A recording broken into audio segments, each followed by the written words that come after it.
Chapter 1. Pain. The journey begins. The eccentric figure stares back at me from the newspaper clipping. He is centre frame with Dasher, his former harness racer, standing placidly by his left side. Behind him rests a hand-built cart, standard car wheels, a steel chassis, tin sheet walls and roof, canvas rolled-up doors and an upturned gumboot balanced on one of its thin cross braces. This 2-metre-long cart is this nomad's home, a space just long enough to stretch out his swag at night and just wide enough to allow Rowdy the dog protection during rainy evenings. For nearly a decade now, Bill has trotted around Australia on this horse and cart, writing poetry and chatting to Rowdy.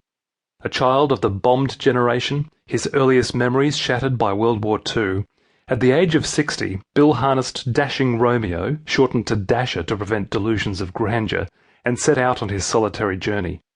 Ever since, Bill's been wandering through life, happy to be a self-confessed runaway grandfather.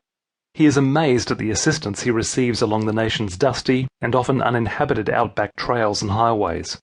People buy his groceries and return with change. Others offer to do his washing, and it arrives the following day, clean and delivered by someone travelling in the opposite direction. Bill is happy to be the object of fellow travellers' curiosity, and has no plans of stopping anywhere for good just yet. These days, his ultimate ambition is simply to make it to the next waterhole. A wandering soul who trades the career path for wide-open roads, relational angst for solitude, suburban banality for a rickshaw cart and a writing pad. I find Bill's journey intriguing and symbolic of the inner restlessness many of us feel. The desire to escape, to seek, to ditch life and set out on a new unknown pathway aided by the kindness of strangers.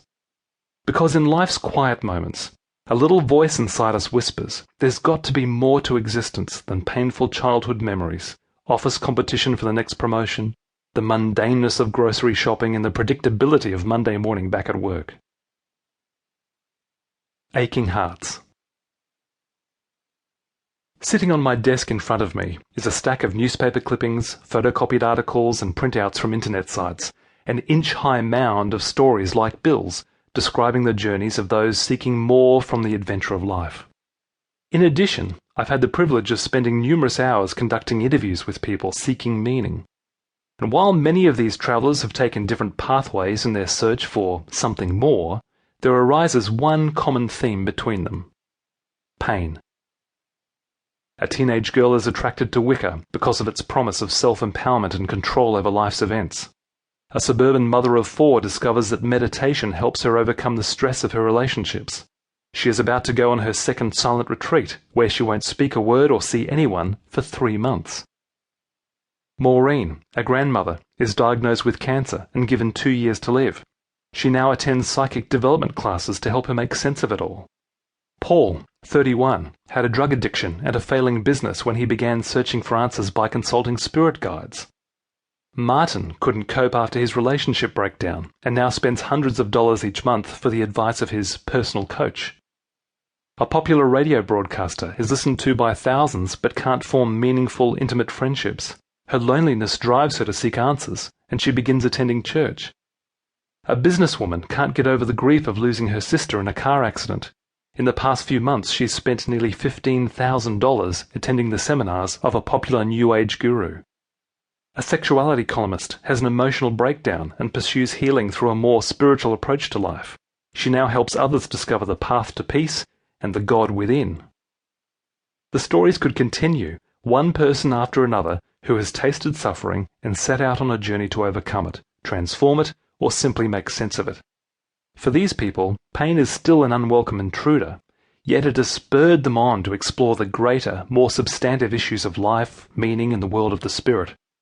Perhaps pain reminds us that we're not fully in control, that in fact we are finite, and not the limitless beings we believed we were as kids, leaping from the fence, hoping to fly. Dissatisfied souls. Pain often launches our search for something more, but this pain may not be the physical or even emotional kind, but the ache of an empty soul. For many, our spirit is no longer satisfied with long-held dreams becoming actualized. We can experience boardroom success, bedroom bliss, and pursue dollars and desires and experiences and highs, but a deeper rumbling is felt below the surface of the self. a hollow void in one's core despite such achievements.